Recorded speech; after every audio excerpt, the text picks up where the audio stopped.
Good afternoon. Today I'm going to be reviewing the Hanhart 415 ES.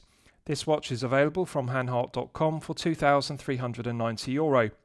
Hanhart have a rich brand heritage. They were founded in 1882 and they're currently based in the Black Forest in Germany. In 1965, Hanhart produced a model called the 415 ES, and this piece is a heritage reissue of it, made to modern day specifications. The original 415 ES from 1965 had two notable features.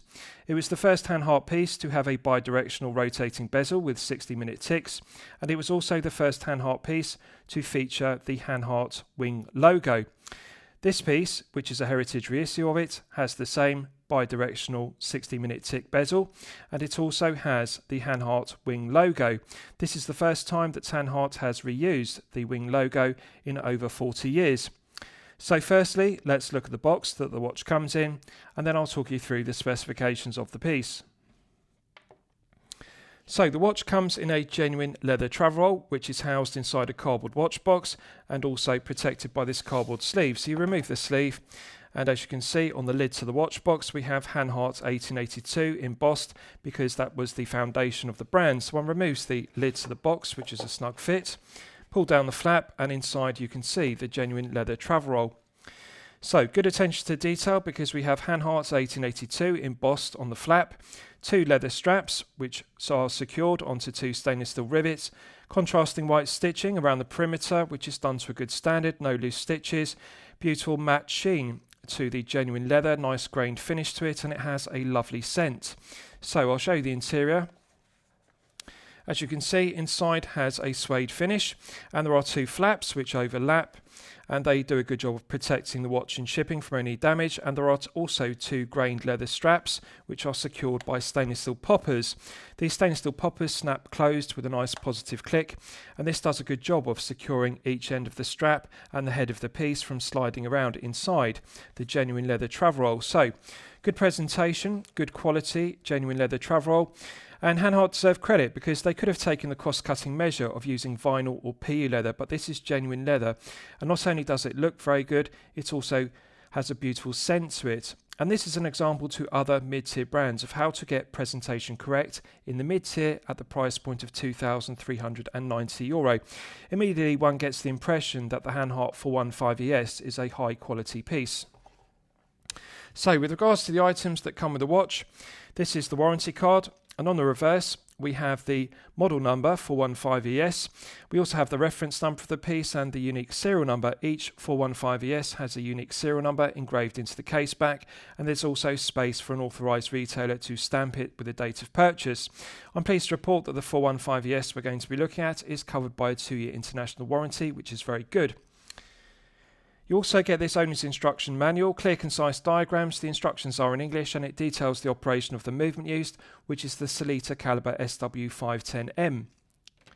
And lastly, you also get this Hanhart branded microfiber polishing cloth. I always think it's a nice touch to get a branded microfiber polishing cloth irrespective of the price point of a piece. So with regards to the specifications of the piece, this 415 ES is available on 3 colour strap options: black, dark brown and light brown respectively. This is the black version and I think it's the best looking, and the strap is made from genuine calf leather with contrasting white stitching, and the underside of the strap is lined with Alcantara, which has a suede effect. So we have a 39mm case diameter. We have a lug-to-lug measurement of 46mm, a thickness of 13.5mm and a lug width of 20mm. The genuine calf leather strap tapers from 20mm at the lugs down to the signed buckle and tang. Nice heavy gauge to the solid 316L grade stainless steel buckle and tang, brushed satin finish, and also signed with the Hanhart wing logo. And as I've detailed, this is the first time Hanhart has reused the wing logo in 40 years. So this is the original wing logo used on the original 415 ES from 1965. We have a boxed top hat crystal which is double domed with clear AR coating on the underside. So this gives the vintage aesthetic of an acrylic crystal as used in the original 415 ES from 1965, but of course it's modern day specification because sapphire crystal is harder and more scratch resistant than acrylic. So when one tilts the piece at an oblique angle, you get the characteristic distortion and slight magnification effects of a boxed top hat crystal. So it does have the aesthetic of an acrylic crystal from 1965, but it is better because it's harder and more scratch resistant. Another notable update is the bezel insert. The original 415 ES from 1965 used an aluminium bezel insert with 60-minute ticks, and as I've detailed, this was the first time that Hanhart used a bidirectional bezel with 60-minute ticks. The original bezel was bidirectional, but it was friction based. It had a wire beneath the stainless steel bezel, so it didn't click. This one has 60 clicks, which is an enhancement, a modern day enhancement. And also the bezel insert was aluminium, but this one is made from ceramic. Now, difficult decision for Hanhart to make because often it's the case with mid-tier brands. When they do a heritage reissue piece, they have to strike a balance between updating the piece to modern day specifications, but also retaining the vintage design and aesthetic of the original piece that the modern day version is based upon. Hanhart have got the balance correct because the ceramic bezel insert is harder and more scratch resistant than the original aluminium bezel insert, but visually it does have the aesthetic of the original because it doesn't have a glossy finish to it as per contemporary ceramic bezel inserts. It has a matte finish to it which does look like the aluminium bezel insert used on the original. They've engraved it to a good standard and then they've infilled the engraving of the 60-minute ticks and also the Arabic numerals and the triangle with silver paint.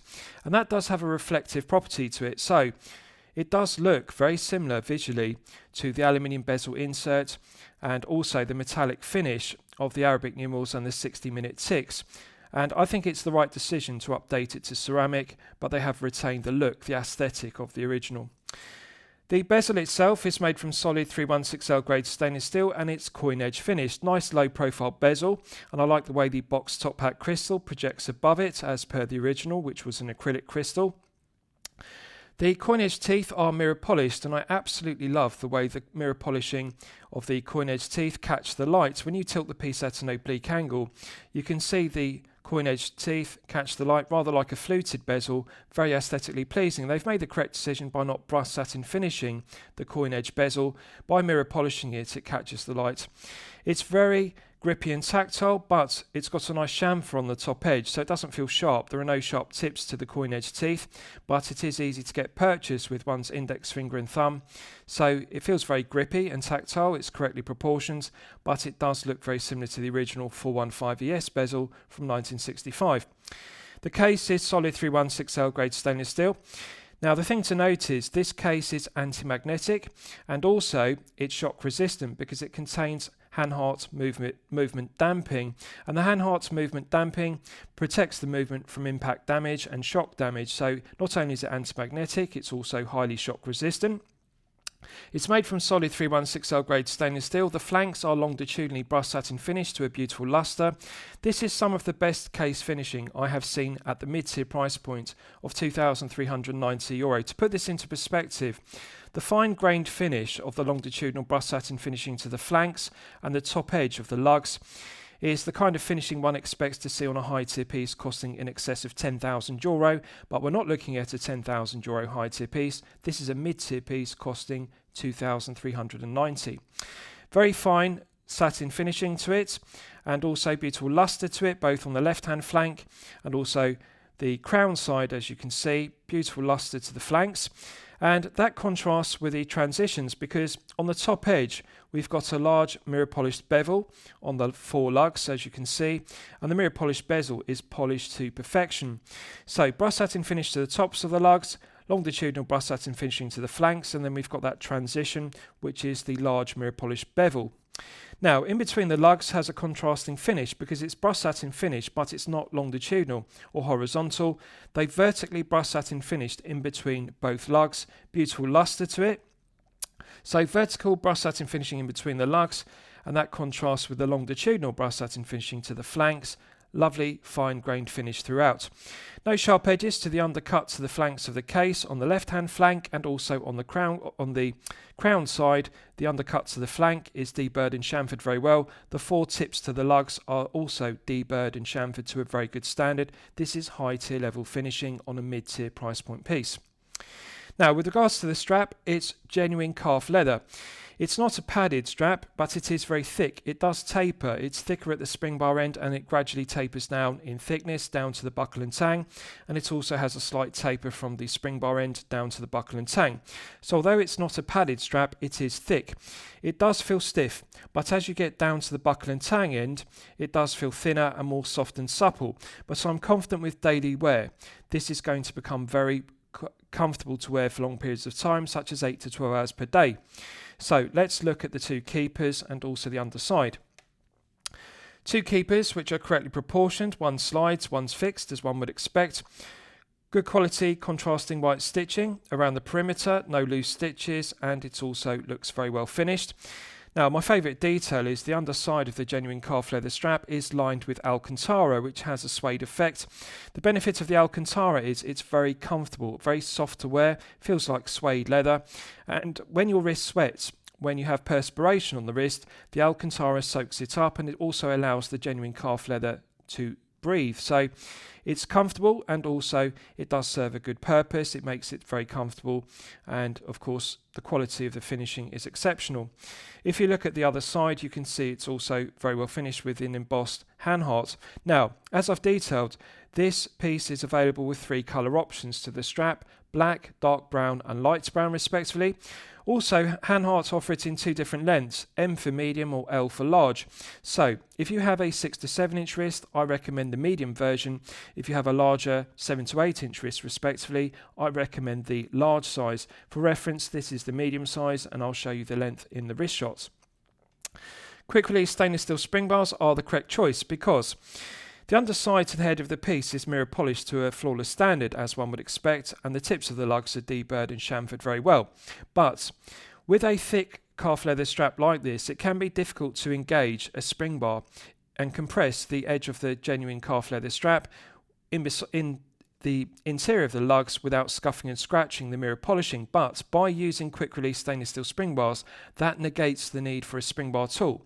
So if you want to exchange the strap, you can use the quick release spring bars, and there's no risk of scuffing and scratching the internals of the lugs with the spring bar tool. So this is very well thought through. Good to see quick release spring bars used. So let's look at the case back. Matte blasted effect to the centre section, and the circumference is mirror polished to a flawless standard. The milled slots are deburred and chamfered very well.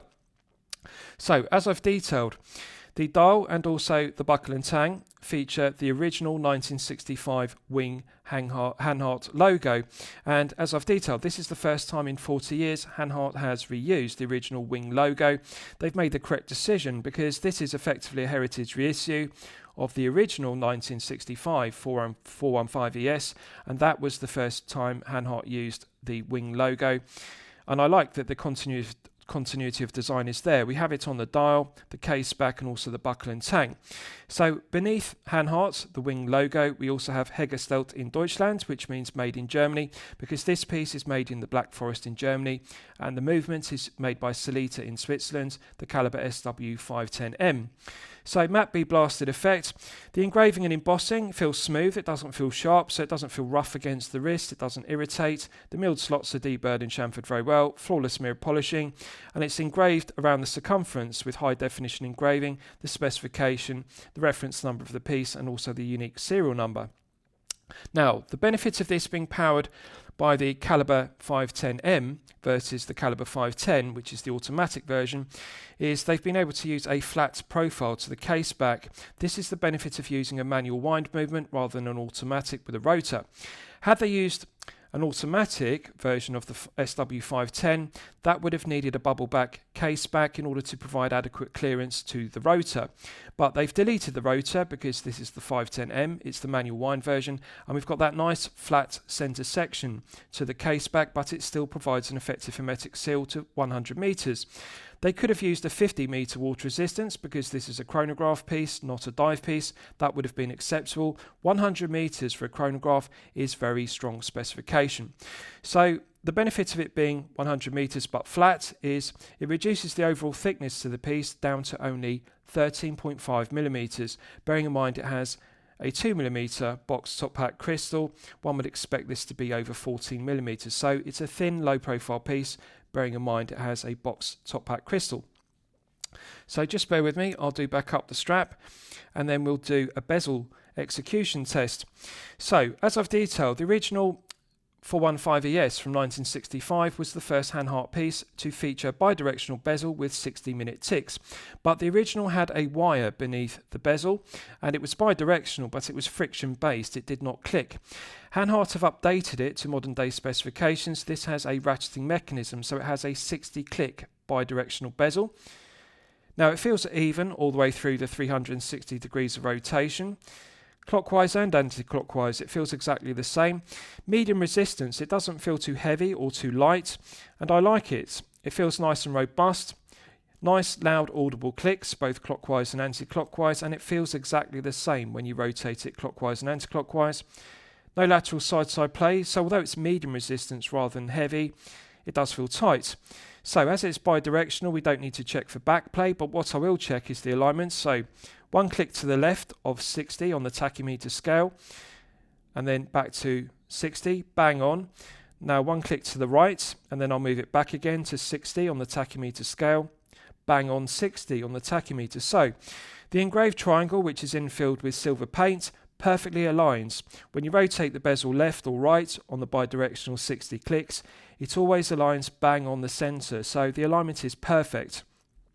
This is an example to other mid-tier brands at this price point of €2,390 of how to get bidirectional bezel execution correct.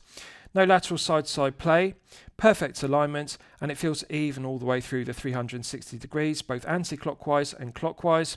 Nice, loud, audible clicks, medium resistance, feels nice and tight. So I really like it. In terms of resistance and the way it feels very similar to a Rolex GMT Master 2. That is the level of quality and refinement we're looking at. So let's test the push-pull crown execution and also the two pushers for the chronograph complication. So this is a push-pull crown, solid 316L grade stainless steel, coin edge finished, and it's got a nice chamfer to the tips of the teeth, so no sharp edges to the tip of the coin edge teeth. It is correctly proportioned, it doesn't project too far outside of the right hand flank, but it does feel grippy and tactile, so you can get good purchase with your index finger and thumb. As it's a push-pull crown, in the closed position, we can manually wind the caliber 510M to its maximum 58-hour power reserve, which is very impressive. Feels very smooth. It doesn't feel gritty or rough. It feels very smooth to manually wind. You can feel the tension in the mainspring gradually building up to its maximum 58 hours. And I like the firm resistance to it. The gearing feels solid and robust, and you can feel the tension building to its maximum 58 hours. It's a very smooth manual winding action to it.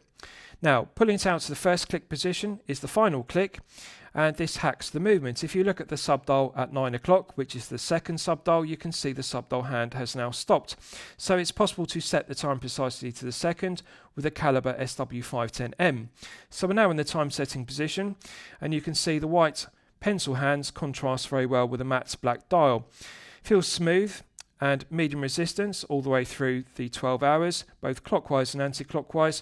Nice firm resistance to the gearing. It feels low friction, but I like the firm resistance to the gearing. You can feel the meshing is very good, so the quality control and build quality is very good. One detail I like about the SW510M is the minimal back play. Often with Sellita calibers such as the 200 series and 300 series respectively, such as the SW200-1 and the SW330-1, there is some slight backplay in the movement. So when you rotate the crown clockwise and anti-clockwise, there isn't an immediate response to the minute hand. With the 500 series, such as this SW510M, there's an immediate response, minimal backplay, much less than the 200 and 300 series. So when I rotate the crown, you can see the pencil minute hand immediately moves. You don't have to take up a lot of slack, and that's something I really like about it. The SW510M is a premium grade of Sellita caliber. Pushing it back in, it's got a nice positive click, and if you look at the 9 o'clock subdial, For the seconds, you can see the second subdial hand begins to sweep around at the characteristic 4 Hz sweep. This is something else I really like about the caliber SW510M. It runs at 28,800 vibrations per hour, which is 4 Hz, and one gets that characteristic smooth sweep of a 4 Hz second hand, rather than the stutter or judder of a 3 Hz movement running at 21,600 vibrations per hour respectively. So it's got that nice smooth second hand sweep. Right, so let's test the chronograph complication. Pressing the top pusher activates the chronograph. Nice crisp action to it. It's very heavily sprung loaded, so to put the pusher action into perspective, it feels very similar to a Rolex Daytona. It has that nice heavy spring loaded feel to the robust pusher. It feels reliable, it's going to be durable, and I like the fact you have to really push it in hard and then you feel this nice click, and also it's loud and audible. You can hear the click and feel the click. Pressing the top pusher again feels crisp. Nice heavy click, nice loud audible sound to it. It feels heavier than an Amiga Speedmaster, which you might be familiar with, but it feels very similar to the heavy action of a pusher on a Rolex Daytona. That's the level of resistance. Pushing the lower pusher activates the flyback, and you'll see the chronograph hand will fly back and resets bang on 60. Perfect. So I'm just going to check it another 2 times because I like to check a chronograph complication 3 out of 3 times to check the alignment is always bang on 60 on the tachymeter every single time. So I'm just going to stop it again, press the lower pusher and it will fly back. Bang on 60 on the tachymeter, perfect alignment. Now this time I'm going to allow it to run round to 30 seconds and then I'm going to stop it and make it reset again, and I just want to check the alignment is bang on 3 out of 3 times. So we'll just allow it to sweep around, and again you can see the lovely smooth sweep of a 4 Hz movement. It doesn't stutter or judder, it's got that nice 4 Hz sweep due to the 28,800 vibrations per hour. Right, so we'll stop it now, coming up to 30. Nice crisp action. I really like the heavy spring-loaded action. It feels very robust. I actually prefer it to the Amiga Speedmaster, which has a lighter action to the spring-loaded pushers. Right, so we're going to reset it with a flyback. Bang on 60, 3 out of 3 times. The build quality, quality control and tolerances of this chronograph are outstanding. Hanhart deserve credit because the quality control is 10 out of 10. The Solita Caliber SW510M has outstanding build quality and refinement. I really like it. It is the correct choice for this piece. So I'll give you a wrist shot and you can see how it fits on my 8-inch wrist. Now, as I've detailed, this piece is available on 3 different color options: black, dark brown and also light brown. This is the black strap, which is my personal favorite.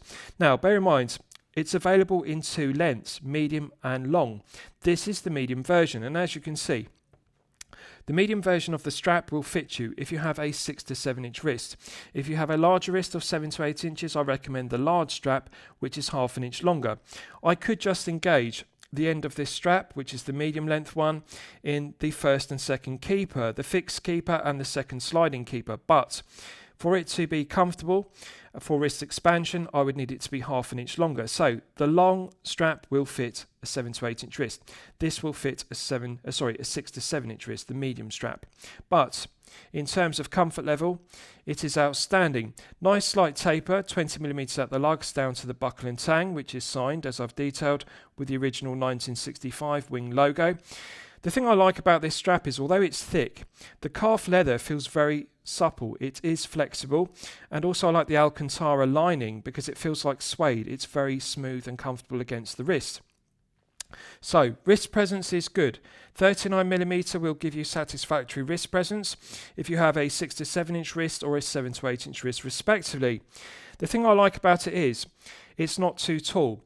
With a box top hat profile crystal, which adds 2mm of thickness, one would expect this to be 14mm plus, but this is only 13.5 because it has that flat profile to the case back rather than being a bubble back profile case back.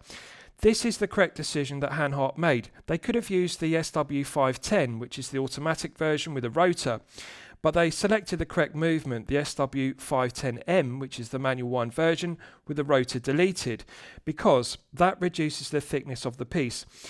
The SW510M is a 7mm thick movement, and that meant that Hanhart could reduce the thickness of this piece down to only 13.5, even though it uses a box top hat crystal. So it does have the aesthetic of the original 1965 415 ES. The box top hat crystal does look similar to the acrylic crystal, and the matte ceramic bezel insert with 60-minute ticks does look similar to the original aluminium bezel insert with 60-minute ticks. I like the contrasting white pencil hands. The legibility is outstanding. Also, the white Arabic numerals and printed indices are clearly legible against the black dial. The second scale in red in the centre of the dial is also clearly legible, very aesthetically pleasing, and I like the symmetry of the bicompact style with the two subdials at 9 and 3 o'clock respectively. Just the right amount of information and text on the dial, because we have the Hanhart wing logo at 12 o'clock and simply 23 ruby, which means 23 joules, and Inca block, which refers to the Inca block movement, shock resistance. So, outstanding. Feel good factor is 10 out of 10. Comfort level is 10 out of 10 on this genuine calf leather strap, which is lined with Alcantara. So I really like the look of the piece. It does have the aesthetic of the original 415 ES from 1965, but of course, the original had gilt hands, and this one has white hands, which updates it to modern day aesthetic, and also the white Arabic numerals improve the legibility. So legibility of the two subdials is also excellent. We can clearly read the seconds subdial at 9 o'clock and also the minute subdial on the 3 o'clock subdial. Tachymeter scale is also clearly legible. Proportions are very good. It's got a relatively short, compact 46mm lug to lug, and the angular lugs angle down around the wrist very well, so it doesn't sit on top of the wrist like a slab of 316L grade stainless steel. It wraps around the wrist, so very comfortable to wear. The thing to note is this weighs only 88 grams of heft, so it feels weightless. It feels very well balanced on the calf leather strap. It doesn't feel top heavy. Very comfortable piece to wear for long periods of time, such as 8 to 12 hours per day. So they've got the balance correct. The 20mm lug width is correct for a 39mm head of the piece, and I really like that it's only 13.5. 13mm is the sweet spot to easily slip underneath a shirt cuff if you wear business shirts. So at 13.5, it's just a fraction above that. It's only half a millimetre taller than the sweet spot. At 13.5, you can easily slip it underneath a shirt cuff. So it is a practical daily wear piece. Absolutely gorgeous the way the mirror polished coin edge bezel teeth catch the light. And I love the way the box top hat crystal projects above the ceramic bezel insert. Just a fantastic piece at every angle. Feel good factor is fantastic. So comfort level good, feel good factor good. Now let's do a lume test. So this uses C3 superluminova on the Arabic numerals, the printed indices, and also the pencil handset. So as always, I'm going to use my 100 UV LED torch to charge it up to the absolute peak. Right, so that's now fully charged, and as you can see, it has not disappointed. We're clearly looking at 5 to 6 layers of C3 superluminova. The pencil hands are clearly legible, and you can easily differentiate between the hour pencil hand and the longer pencil minute hand. The Arabic numerals are high definition and crisp. They're not blurry, so the font is nice and sharp. I like that. It's easy to read the hours. Also, the printed indices are nicely proportioned. They allow for a large area, a large plot of C3 superluminova to be applied. Perfect colour tone match in daylight conditions. The C3 superluminova in daylight looks perfectly white. It's not cream on the hands or cream on the dial. It has the same white tone. In the dark, you can see the C3 superluminova has the same green tone. So legibility is excellent. I like the symmetry of the dial with the bicompact style. We have the 9 o'clock and 3 o'clock subdials, so it's a bicompact layout. The legibility is good, the symmetry is good. The Arabic numerals are clearly legible. Now, the exciter in the C3 superluminova is performing very well. This indicates that we're not looking at the cost-cutting measure of 3 to 4 layers. Often mid-tier brands at this price point will use a production cost-cutting measure of only applying 3 to 4 layers of superluminova in order to maximise profit margin per piece. Hanhart do not use production cost-cutting measures like that. We are looking at 5 to 6 layers, which is optimum. It is the industry standard for good reason, because the exciter is continuing to glow very brightly, both on the dial and the hands. It's not fading whatsoever. So they haven't used any cost-cutting. This is stellar performance, and bear in mind, this is a chronograph, not a dive piece. they really could not improve upon this. Legibility is good, and also the exciter is glowing brightly. So clearly good quality C3 Superluminova. Right, so let's discuss the movement used, because it's my favourite aspect of the piece. So as I've detailed, Hanhart have selected the correct choice of Sellita calibre. They could have used the Sellita calibre SW510, but they've chosen the SW510M, which is the manual wind version.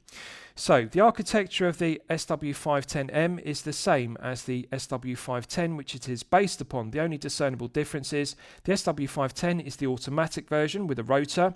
The SW510M used in this piece is the manual wind version, so Sellita deletes the rotor, and that reduces the thickness of the movement down to only 7mm. The benefit of that is Hanhart could reduce the thickness of this piece down to only 13.5, but it is still 100 meters water resistant. So it has 23 joules, it runs at 28,800 vibrations per hour and a frequency of 4 Hz. It has hand winding and hacking, which is useful complications, and a 58-hour power reserve, which is very impressive. So just think about that for a moment. You could manually wind this piece and wear it daily, and then take it off your wrist for up to 3 days, and it will still continue to run because it has a very impressive 58-hour power reserve. You could wear it and take it off for 3 days, it will still continue to run. The stated accuracy of the calibre SW510M is plus or minus 5 seconds per day. This one is running consistently at plus 3 seconds per day, which is actually within chronometer grade accuracy of -4 to +6. So Hanhart are doing a very good job of regulating the calibre SW510Ms they're using. They regulate the movements in 5 positions to chronometer accuracy, well within plus or minus 5. This one is +3, which is outstanding accuracy for a calibre 510M. No negatives to it whatsoever. The manual winding works well, the hand winding and hacking work well, and of course the 58-hour power reserve is very impressive. The accuracy is very good at plus or minus 5 per day. It's a reliable, well-proven Swiss calibre, the correct choice for this piece, and I'm pleased they didn't use the automatic version, the SW510, because that would have added thickness to it. It would have been in excess of 14mm, and it wouldn't be so comfortable. It would look like a tall, top-heavy piece sitting on top of the wrist like a slab of 316L grade stainless steel. This is 13.5, even though it has a boxed top hat crystal, which adds 2mm of thickness. So they've got the proportions correct and the selection of the calibre correct using the SW510M, the manual wind version versus the automatic. No negatives to it whatsoever. It is a premium grade of Sellita calibre. The SW510M is well proven, reliable and accurate. So lastly, I'll summarise the piece. What do I think of it overall? Well, when I'm considering reviewing a watch on my channel, the watch meets 2 criteria. It should be both excellent quality and excellent value at the respective price point. So, mid-tier piece, the price point is €2,390. Yes, this is unquestionably excellent quality, and yes, it is unquestionably excellent value at €2,390. The specification is absolutely loaded. As I've detailed, it's difficult for mid-tier brands to get the balance correct when they do a heritage reissue, because they have to update the piece to modern day specification but retain the original design elements and the aesthetic of the vintage piece that the modern day piece is based upon. But Hanhart have got the balance correct.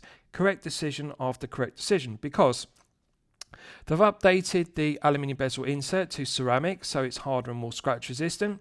They've upgraded the original acrylic crystal to a boxed top hat double dome sapphire crystal, which is harder and more scratch resistant. The other notable upgrade, of course, is the Lume. Originally it would have used tritium, which was radioactive, and then it was succeeded by Luminova, and then succeeded by Superluminova. C3 Superluminova does glow green, rather like tritium, as per 1965 in the original 415ES, but it's not going to degrade with time exponentially. Unlike tritium, it doesn't degrade in patina. C3 will always look pure white in daylight, and also the green tone does look aesthetically like tritium from the 1960s. So 100 meters is strong specification.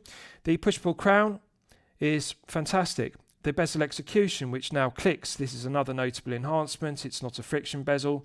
Again, they've got the balance correct on every aspect, and they've used the original wing logo, which is the first time in 40 years Hanhart have reused it. Everything about it is right. The balance between vintage aesthetic, vintage design elements, and modern day specification. So the movement is Swiss made, It's a quality Sellita caliber. This piece is made in Germany. It fully justifies the price point, €2,390. I'm going to declare it a champagne watch for lemonade money. I'm going to highly recommend it to you for your consideration. I hope you've enjoyed my review of the Hanhart 415 ES. Please feel free to post your own comments below the video. Thank you for watching.